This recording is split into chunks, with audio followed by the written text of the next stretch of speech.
오늘의 정치권 이슈 살펴보겠습니다. 오랜만에 모신 두 분입니다. 박성민 전 더불어민주당 최고위원, 김병민 국민의힘 비상대책위원 모셨습니다. 안녕하세요. 어서 오세요. 안녕하세요. 먼저 여론조사 얘기 좀 해보겠습니다. 오늘 4개 여론조사 기관이 합동 여론조사 결과를 내놨는데 대선 후보 적합도입니다. 지난주와 비교해서 이재명 경기지사와 윤석열 전 검찰총장의 양강구도 사실 비단 지난주뿐만이 아니고 지속적으로 양강구도를 형성하고 있고요. 이낙연 전 대표 같은 경우는 하향세에서 정체로 이어지고 있는 상황입니다. 현재 대선 후보 적합도 일단 큰 변화가 없으면 저구도가 이어지지 않을까 많은 분들은 분석을 하던데 어떻게 보세요?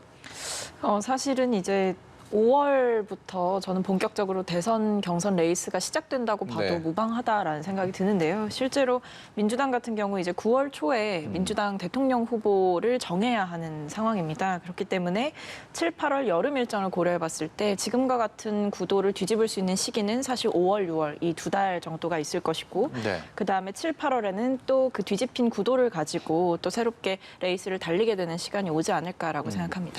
이 대선 후보 경선을 9월에서 조금 더 늦추자라는 얘기들도 있는 것 같고 실제로 오늘 이재명 지사 같은 경우는 거기에 대해서 당이 정하면 좀 따라야 되지 않겠느냐라는 언론적으로 해석할 수도 있겠지만 그런 입장도 나왔습니다. 실제로 좀 얘기가 있습니까? 제가 알고 있는 바로는 대선 경선 연기론에 대해서는 당내의 입장 역시도 그렇게 긍정적인 편은 아닌 것으로 알고 있고요. 그리고 실제로 논의가 되고 있었다면 아마 구체적으로 얘기가 나왔을 텐데 현재로서는 얘기가 되지 않고 있다고 보시는 게 맞을 것 같습니다. 윤석열 전 총장 같은 경우는 굳건하게 지금 사실 정치 활동을 하고 있지 않은 것이 정치 활동이다라는 얘기가 나올 정도로 일거수일투족에 관심을 받고 있지만 지지율 역시 굳건하게 형성돼 있습니다. 이것이 더 반등할 것인지 아니면 거품이 빠지게 될 것인지에 대한 것들도 평가들 엇갈리고 있는데요. 네.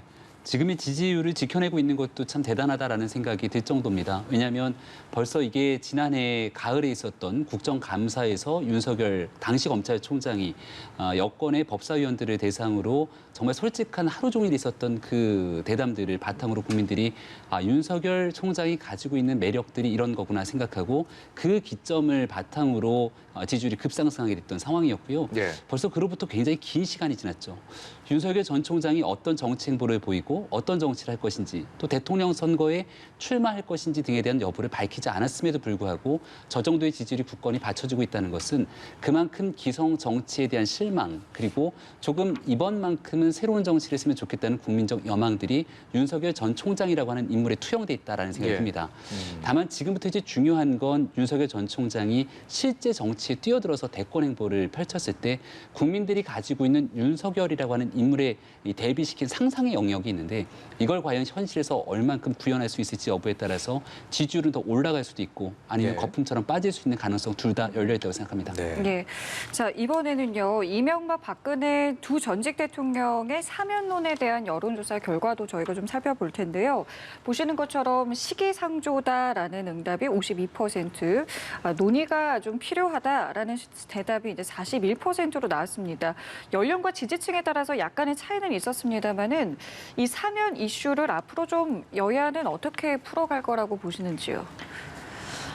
사실 사면 이슈 같은 경우에는 굉장히 첨예하게 부딪히고 있는 사안이라고 생각을 하고요. 사실 여론조사 결과를 떠나서 어쨌든 보편적인 국민의 감수성으로 봤을 때는 현재 사면 얘기는 시기상조인 것으로 보입니다. 그렇기 때문에 사실 이것을 과제로 띄우느냐 아니냐 역시도 굉장히 대선 주자들의 많은 고민이 필요할 것이고 실제로 사면을 전면적으로 띄우고 그것을 한번 건의를 해보겠다 혹은 노력을 해보겠다라는 메시지를 낼 때에는 과연 그것을 통해서 어떠한 효과를 얻고자 함인지에 대한 고민이 깊게 수반이 될 것으로 보이는데 지금 상황에서는 사실 제가 봤을 때 대선 주자들, 특히 여권발 대선 주자들이 이런 사면에 대한 이야기를 꺼내는 것이 그렇게 좋은 전략은 아닐 것이다라고 생각합니다. 연초에 실제로 당시 이낙연 대표가 사면을 제기했다가 결과론적으로는 역풍을 맞았고 당시에 최고위원으로 있으면서 그 상황들을 현장에서 이렇게 목도하셨을 텐데 어떻습니까? 역시 그런 효과가 지금도 이어지고 있다 이렇게 보고 계시는 겁니까? 일단 기본적으로 이제 사면 이뤄지기 전에, 그러니까 탄핵이라는 것이 이루어졌었던 국면들을 봤을 때도 그렇고, 이명박 전 대통령의 이제 죄목이 밝혀졌던 측면들도 그렇고, 사실 국민들이 보셨을 때는 모든 국민이 법 앞에 평등하다라는 어떻게 보면 교과서 같은 구절을 현실에서 확인하시게 된 순간들이 사실은 이 전직 대통령들의 처벌과 이제 죄값을 치르는 이 과정 속에 아직 그 시간들을 겪고 계신 것 같다라는 생각이 듭니다. 그래서 실제로 말씀하신 대로 연초에 이제 여권발로 그런 이야기가 나왔는데 당시에도 굉장히 이제 국민들께서 부정적인 반응을 많이 보여주셨고, 저는 현재 상황에서도 그렇게 크게 달라지고 있는 상황은 아니다라고 생각합니다. 예. 국민의힘 입장에선 이 사면 이슈 앞으로 좀 어떻게 끌고 갈 거라고 예상을 할 수 있을까요? 사면은 대통령의 고유 권한이죠. 문재인 대통령이 언급한 것처럼 국민적 공감대가 형성되는 것이 사면에 대한 전제 조건이 될 거라는 건 분명해 보입니다. 아마 문재인 정부 입장에서도 대통령은 전체적인 국민적 그런 흐름들과 공감대가 어떻게 형성되는지를 쭉 지켜보지 않을까 싶고요. 예. 지금 여론조사에서는 그렇다 하더라도 사면이 필요하다고 생각되는 적지 않은 국민들의 목소리가 있고 예. 네. 역대 전직 대통령의 구속 기간들을 고려해 보면 꽤 오랜 기간 동안 구속돼 있는 상태 속에서 문재인 정부 임기 끝날 때까지 그냥 있는 그 상태를 방치할 것인가, 대통령의 고심이 깊어질 겁니다. 아마 여기 이제 변수로 작용하게 되는 건 제가 앞서 대통령의 고유 권한이라고 말씀드렸는데, 그 고유 권한의 힘이 이제 얼마 남지 않았고 새로운 대선 주자, 미래 권력으로 넘어가게 되는 대선 국면이 나타납니다. 여야 가리지 않고 대선 주자들에게 사면에 관련된 후보의 입장을 묻기 시작할 것이고요. 이러한 차기 대선 주자들의 목소리들과 그런 전체적인 공감대의 힘을 좀 잊게 되는 순간들이 오게 된다면 아마도 문재인 대통령 임기 전에 차기 대권 주자들과의 여러 가지 교감을 거치면서 결정을 내리는 순간이 오지 않을까 생각합니다. 그 사면론 관련해서 여론조사 결과 그 중도층을 따로 표시한 게 준비가 돼 있나요? 예, 좀 보여주십시오. 앞서서 본 그 사면 관련 여론조사는 이제 전 계층에 대한 정치 성향에 상관없는 대답이었고, 이것은 중도층에 국한돼서 봤을 때 이 시기상조 그리고 논의할 필요가 있다라는 게 더 이렇게 확연하게 두드러집니다. 저 역시도 지금 두 분 말씀하신 것의 연장선상에서 뭐 해석을 할 수 있을까요? 어떻게 보세요? 네, 뭐 저도 제가 이제 앞서 말씀드린 부분들이 사실 저기 지금 지표에 나오는 것처럼 국민 정서를 고려했을 때 시기상조다라고 네. 보고 있는 분들이 꽤나 많다라는 것이 보여지기 때문에 지금 상황에서 사면이란 이야기를 다시 한번 꺼내는 것, 혹은 이것이 더욱더 깊게 논의가 될 때에 국민들께서 보여주실 수 있는 반응 자체가 그렇게 긍정적이진 않을 것이다라고 네. 생각해 볼 수 있겠습니다. 예. 이번에는요, 정당 지지율과는 조금 다른 정당의 호감도, 이 정당이 좋다, 싫다, 뭐 이런 조사 결과가 있어서요, 좀 준비를 했는데, 더불어민주당의 호감을 갖고 있다라는 수치와 그리고 비호감, 앞서 저 파란색으로 보이는 것이고요. 국민의힘은 반대로 빨간색으로 저렇게 형성이 되어 있습니다. 저 지표상으로 봤을 때는 더불어민주당에 대한 비호감도가 굉장히 좀 더 높고 국민의힘은 그보다 좀 덜한데 이게 좀 이전 몇 개월 전이랑은 좀 많이 바뀐 양상입니다. 네, 예. 양상이 많이 바뀌었고요. 예전에 한 유명했던 기업의 광고 카피 중에 이런 게 있었습니다. 한 젊은 청년이 나와서 좋아하는 일을 해줄 때보다는 싫어하는 일을 하지 않을 때 수혜를 얻을 수 있습니다라고 하면서 사탕을 물고 있었던 남성의 광고 카피 혹시 기억하는 분들이 있을지 모르겠습니다. 이 비호감도라는 건 국민들이 정말 이것 좀 하지 않았으면 좋겠다. 그 싫어하는 일을 하지 않을 때 이 비호감도들이 좀 줄어들 수 있다고 생각합니다. 국민의힘 보수정당을 바라보면 과거에 있었던 자유한국당과 많은 변화들이 있었던 것 아마 느끼실 수 있을 겁니다. 과거 5.18 민주화 운동에 대한 폄훼 발언했던 정치인의 모습들 다 예. 사라졌던 모습들 볼 수 있을 것이고요. 대통령 탄핵 무슨 죄가 있냐 이렇게 얘기했던 정치인들의 목소리들도 거의 들어간 부분들을 확인할 수 있을 겁니다.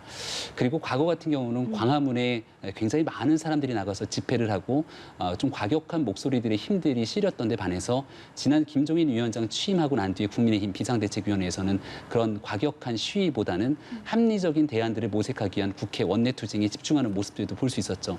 말 그대로 싫어하는 일을 하지 않기 위한 노력들이 어느 정도 그래도 성과를 거뒀던 부분들이 이 비호감도 수치에 나타난다. 전 이렇게 판단하고요. 네. 아무래도 더불어민주당 입장에서는 부동산 문제, 이 부동산 문제에 대해서 정말 국민들이 가지고 있는 불편한 감정들을 충분하게 해소시켰지 못했던 부분들과 그리고 조국 전 장관 이후로 나타났던 많은 일들 속에서 좀 이런 것들은 하지 않았으면 좋겠는데라고 생각했던 지점들에 대한 수정들이 아직 국민들이 원하는 만큼 고쳐지지 않았던 게 이 지표에 반영되지 않았는가 생각합니다. 예.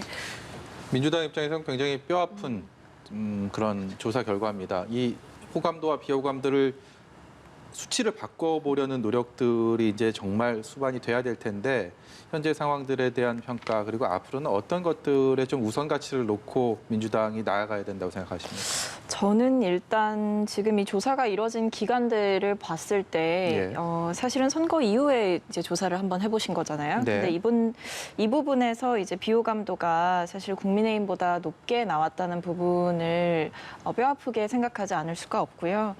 첫 번째는 일단 4.7 재보궐선거에서 이제 서울, 부산 민심이라고는 하나 사실상 국민들의 민심을 볼 수 있었던 시간이었는데 민주당의 기대를 걸어주셨던 만큼 실망이 굉장히 크지 않았습니까?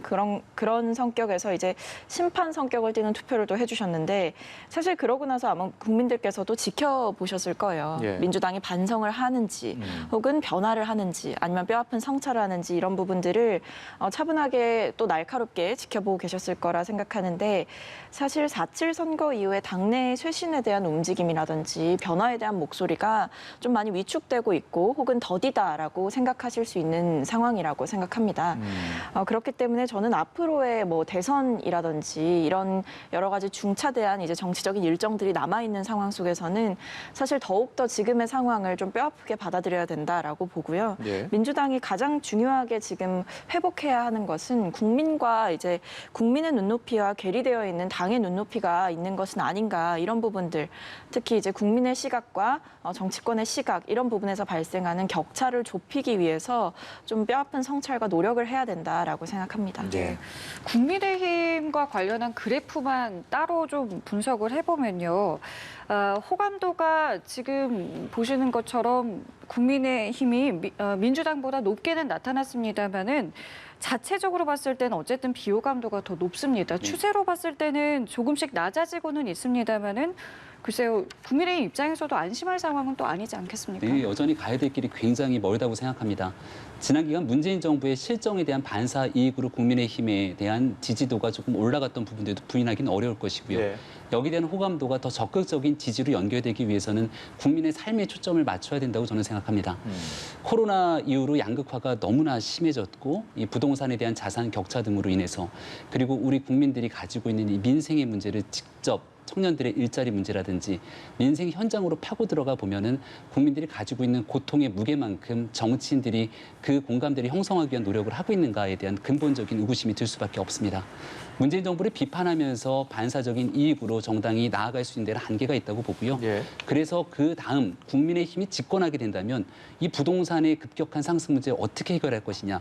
사회적으로 심각해지는 양극화 문제가 코로나가 다 정리되고 났을 때는 훨씬 더 심각한 상태로 가 있을 텐데 그때 과연 서민들을 위한 정책들을 어떻게 내세울 것인가. 20대 청년들 고통스럽고 힘들다고 얘기하면서 네. 기회가 무너진 세상에 정말 절망과 희망이 없다고 얘기를 하는데 그럼 그 청년 일자리 문제에 대해서는 도대체 어떻게 할 것인가. 이런 데에 대한 분명하고 또 선명한 해법을 찾기 위해서 더 민생으로 들어갈 때 호감도를 높이는 정당이 될 거라고 생각합니다. 네. 이번에는 이 대권 주자들의 최근 행보들에 대해서 얘기를 좀 나눠보고 싶은데요. 먼저 이재명 경기도지사 본인이 국회의원을 하지 않았기 때문에 그래서 여의도 정치권과의 소통, 외연 확장에 최근 들어서 더 나서는 모습들이 눈에 띕니다. 그리고 정책 이슈에 대해서도 뭐 기본소득을 앞세워서 좀 이슈를 선점하려는 모습들, 앞서서 뭐 지금 윤석열 총장, 전 총장과의 양강 구도가 꽤 오랫동안 지속되어 있기 때문에 이재명 지사 입장에서도 지금 이 상황에서 더 치고 나가느냐 아니면 지금의 지지율을 최소한 유지는 해야 되느냐 뭐 이런 것들에 대한 고민이 많을 것 같은데요. 좀 여의도 정치권에서 이 지사 관련돼서 나오는 얘기들이나 뭐 이런 것들 좀 어떤 게 있을까요? 뭐 사실은 이제 현재 이재명 지사, 그러니까 가지고 있는 직함 자체는 경기도 지사인 게 맞습니다만 사실은 여의도에 굉장히 자주 등장하고 계시죠. 네. 토론회라든지 혹은 포럼이라든지 여러 가지 이제 의원들과의 사적인 모임이라든지 이런 예. 부분들을 통해서 중앙 정치에 본격적으로 이제 발을 디디고 또 대권 주자로서 대권 행보를 하고 있다고 봐도 무방한 방식으로 지금 여러 모습들을 보여주고 있다라는 생각이 드는데요. 예. 말씀하신 대로 이제 사실 중앙 정치가 어떻게 보면 이 지사의 약점이었을 수 있다는 거죠. 실제로 이제 계속해서 해왔던 행보 자체가 지자체장이라는 직함을 달고 이제 행동을 해왔기 때문에 본인이 이제 대권 주자로서 정말 우뚝 서기 위해서는 예. 여의도 정치의 힘이 반드시 필요한 것이 사실이죠. 그래서 이런 부분에서 아마 이재명 지사는 경기도지사라는 그 틀을 넘어서 명실상부한 대권 주자로서의 존재감을 부각시키기 위해서 정책에 대한 선명한 목소리 그리고 다양한 이제 중앙 정치에서의 일정들을 잡아서 본인의 입지를 더 다지려는 것으로 생각하고 있습니다. 예. 예. 그런가 하면은 윤석열 전 총장의 등장 시점에 대해서 참 많은 이야기들이 나오고 있습니다. 그런데 일단 국민의힘 내부 분위기가 조금 달라진 것을 느끼는 것이 사과를 해야 된다라는 목소리도 있고요. 영입에 대해서 좀 불만의 목소리가 나온다라는 보도도 있습니다. 실제 네. 분위기 좀 어떻습니까? 그러니까 일부의 목소리들이 조금 의외적으로 비춰지기 때문에 뉴스에 보도되고 있는 상황인 것 같다라는 얘기를 좀 드리고 싶습니다. 김용판 의원의 발언 때문에 어제 오늘 뉴스가 좀 크게 되고 있는데요. 과거 댓글 수사에 관련돼 있었던 본인의 얘기이기 때문에 아마 본인과 관련된 언급으로서 윤석열 전 총장을 좀 언급한 것이 아닌가라는 생각을 지우기가 네. 어렵습니다. 바로 충청의 지역을 두고 있는 정진석 의원이 과거에 지나갔던 일들에 대해서는 더 이상 언급하지 말고 예. 앞으로 좀 더 긍정적인 얘기들을 했으면 좋겠다라고 진화에 나서는 등 국민의힘 전체에 대한 분위기는 조금 기류가 다르다라고 말씀을 드릴 수 있고요. 예. 일부 대권 주자들의 경우에는 다소 윤석열 전 총장에 대해서 좀 불만 섞인 생각을 갖고 있을 수도 있습니다. 왜냐하면 바깥에 있는 윤 총장의 지지가 너무 높다 보니까 당 내에 있는 유력한 주자들이 있음에도 불구하고 여기 힘이 좀 모이지 않는 것 아닌가라고 하는 목소리들은 얼마든지 자유롭게 나올 수 있는 것 같고요. 그럼에도 불구하고 바깥에 있는 윤석열 전 총장뿐 아니라 우리가 지난 서울시장 선거에서도 국민의 힘만의 힘으로 선거를 치른 것이 아니라 문재인 정부에 대한 문제를 반드시 바로잡을 수 있도록 하기 위한 폭넓은 중도 외연 확장을 위한 힘을 단일화라는 과정을 통해 이뤄냈듯이 예. 지금 앞으로 치러지게 될 대통령 선거에서도 국민의 힘에 유능한 주자들이 뛰어놀 수 있게 만들고 바깥에 있는 윤석열 전 총장이 들어올 수 있거나 또는 손을 잡거나 아니면 요즘은 또 김동연 전 부총리 이야기까지 나오고 있는데 예. 이런 주자들이 다 하나의 공간에서 뭉쳐서 선거를 치를 수 있도록 하는 게 전체적인 국민의 힘의 보편적인 정서가 아닌가 싶습니다. 예. 그런가 하면은 이낙연 전 대표의 행보를 또 보면 다음 달에 이제 광주를 시작으로 본격적인 행보에 나설 것으로 보도가 되고 있습니다. 그러니까 호남을 공약을 이제 시작을 하겠다는 건데 글쎄요, 이 움직임에 대해서 당내에서는 좀 어떤 전략이라고 판단을 좀 하고 계시는지요? 뭐 일단 초심으로 돌아가겠다. 뭐 이런 메시지도 분명히 줄 것으로 보이고요. 사실은 이제 아무래도 이낙연 전 대표 같은 경우에는 사실 전남지사로 이제 오랫동안 계셨기 때문에 예. 또 본인의 이제 지지 기반 자체가 호남이시잖아요. 그렇기 예. 때문에 호남 민심부터 이제 샅샅이 살피겠다라는 전략적인 움직임이다라고 볼 수가 있을 것이고 동시에 호남을 시작해서 이제 동시에 전국을 돌 수 있는 일정까지도 고려를 해서 대권 주자로서 어떻게 보면 그동안 보여주지 못했던 모습들을 당대표라는 직함으로부터 벗어나서 또 대권 주자로서 전국적으로 본인의 이제 영향력을 펼칠 수 있도록 하는 것으로 보입니다. 지역적인 기반만 놓고 봤을 때는 정세균 전 총리의 최근 움직임 굉장히 주목이 되는데 역시 광주 전남 지역을 강조하고 있고 5.18 묘지도 어제 참배를 했더라고요. 그렇다면 이낙연 전 대표와 이 지역 기반에 있어서 이렇게 겹치는 부분들 그렇기 때문에 더 주목이 가는데 이 부분 어떻게 생각하세요? 뭐 사실 이제 커리어 그러니까 경력적인 측면에서 봤을 때는 조금 겹치는 부분들이 많은 것이 사실이죠. 일단 두 분 다 총리 출신이시기 때문에 다만 그렇다고 해도 이제 두 분께서 가지고 있는 특성이라든지 또 어떤 나라를 만들고자 하시는지 사실 결국에는 대권 주자는 메시지의 선명성으로 또 갈릴 수 있는 부분이기 때문에 저는 앞으로 이제 5월, 6월 동안 지금은 우리가 이제 정세균과 이낙연 이 두 사람이 겹치는 이미지가 있다라고 생각을 하더라도 네. 사실 5월, 6월 동안은 이제 이 후보들도 분명 이런 부분을 인식하고 있을 거기 때문에 여기서 어떻게 차별화를 할 것이냐 차별화 전략이 지금으로서는 매우 중요한 상황이다라고 볼 수 있겠습니다. 반면에 국민의힘 소속의 대권 주자들은 나름의 생각과 나름의 전략들은 다 있겠지만 현재로서 보이는 효과나 이런 대중적인 영향력이나 이런 것들은 좀 미미한 상황입니다. 네. 그럼에도 불구하고 지난 서울시장 선거에서 지지율이 굉장히 낮았지만 굉장히까지는 아니어도 나경원 당시 후보에 비해서 낮았던 오세훈 당시 서울시장 후보가 나경원 후보를 경선 과정에서 이겨내고 또 지지율 측면에서 굉장히 앞서 있었던 안철수 당시 대표와의 단일화 과정들을 겪으면서 서울시장으로 최종 결정이 됐던 과정들을 지켜보게 된다면 지금 국민의힘에서 도드라지게 드러나진 않지만 윤석열 전 총장 혹은 밖에 있는 누군가와 같이 전체적인 경선 과정을 거치면서 얼마든지 마지막 순간 범야권 단일 후보로서 설 수 있다는 가능성들을 갖고 뛰고 있는 주자들이 있을 겁니다. 예. 우리가 정치는 살아있는 생물이라고 하고 또 가능성의 예술이라고도 말을 많이 하고 있죠.